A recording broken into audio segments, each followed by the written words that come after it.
Итак, дорогие друзья, всем привет!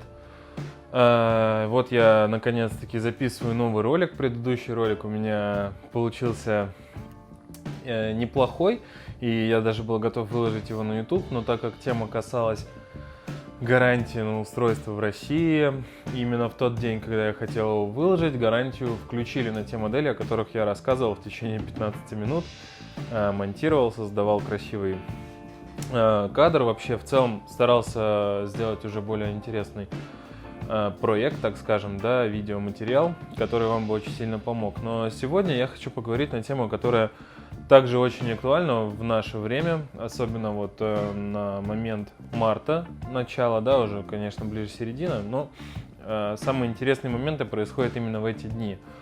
Я записываю ролик 9 марта, и как вы все прекрасно знаете, именно 9 марта курс доллара составил порядка 75 рублей в своем пике.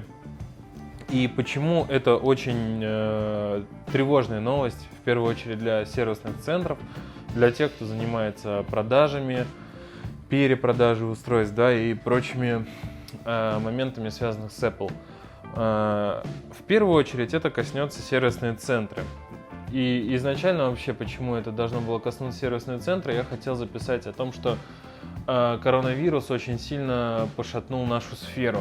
Как вы понимаете, все запчасти, процентов 90 запчастей производятся в Китае, а из-за того, что произошло такое массовое заболевание и страна практически отрезана от жизни и от сообщения с другими странами, следующие проблемы. Запчастей на рынках практически не оставалось на момент открытия этих рынков, да, и также само транспортное сообщение России с Китаем было нарушено. Доставки практически не отправлялись, точнее, они вообще не отправлялись, и многие, кто знает, о чем я говорю, понимают, что в феврале, в конце февраля, да, практически не было никаких поставок, они были, возможно, у кого-то какими-то окольными путями непонятными и в итоге с большими задержками. Сейчас как-то что-то более-менее нормализовалось, но я не могу вам точно сказать, что все окей. Да, сейчас все равно есть проблема в нехватке запчастей, в логистике.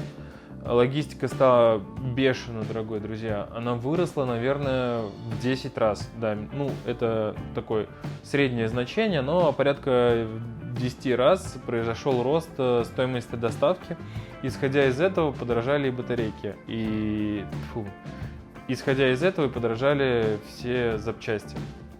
Сейчас я взял, наверное, одни из самых актуальных и популярных запчастей на сегодняшний день. Это дисплейные модули, да, сейчас в руке у меня на XS Max, и батарейка в руке у меня на iPhone X, так как телефону уже 3,5 года, и вы сами понимаете, что уже есть огромное число устройств, на которых требуется замена батарейки. Так вот, друзья, в связи с коронавирусом у поставщиков в Москве запчасти начали заканчиваться, соответственно, они начинали повышать цены. Это я вам рассказываю про начало марта, не трогаю еще настоящее время. Вот. В связи с этим стоимость на ремонтные услуги также возросла. Как вы понимаете, не может быть такого, чтобы запчасти подорожали, а ремонт остался в той же стоимости. И именно на начало марта я бы очень хотел рекомендовать людям закупить побольше запчастей, что многие сделали. Вот, но так как сейчас уже немного другие условия, сейчас вырос курс юаня, курс доллара, логистика возросла, и я считаю, что рост составит примерно 30-40% на запчасти именно для iPhone. Ну и в принципе для других производителей тоже, но так как я занимаюсь именно этой техникой и рассказываю о ней. Что сейчас делать, не совсем понятно. Наверное, в идеале, конечно, сделать закуп у поставщиков, если они еще не сильно подняли цены. У многих остался какой-то товарный запас с предыдущих поставок, да, то есть такие необходимые вещи, как батарейки, дисплейные модули, какие-то шлейфики, которые вы очень часто ставите своим клиентам. Вам надо как можно больше заказать, чтобы у вас был склад запчастей, который позволил бы вам какое-то время оставаться, грубо говоря, на плаву и делать услугу актуальную по цене и по качеству. Что пойдет дальше, непонятно. Как можете предполагать, при повышении курса начнется попытки какого-то удешевления. удешевление обычно в нашей сфере за счет качества идет, да, но на качестве экономить, конечно же, нельзя, поэтому обязательно закупаем хорошие запчасти по адекватной цене на данный момент. Делайте прямо крупные заказы, не бойтесь тратить деньги, они окупятся 100%, и через некоторое время вы будете очень благодарны именно этой закупке, потому что она оставит вас как можно дольше на плаву.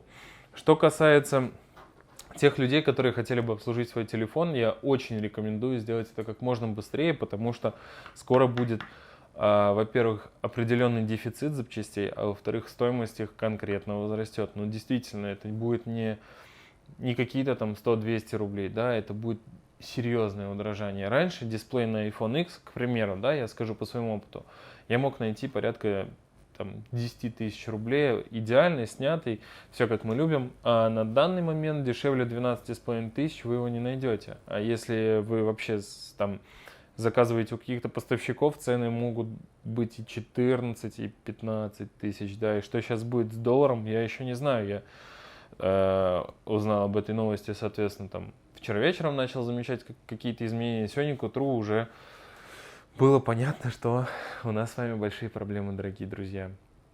Поэтому, если вы хотите произвести ремонт, вам нужно делать его как можно скорее, пока что у сервисных центров есть еще ряд хороших запчастей в наличии по старым ценам. Еще не все сервисы, поверьте, далеко не все сервисы повысили цены, но в ближайшие, наверное, половину месяца будет очень-очень-очень серьезный рост и в первую очередь отразится на вас.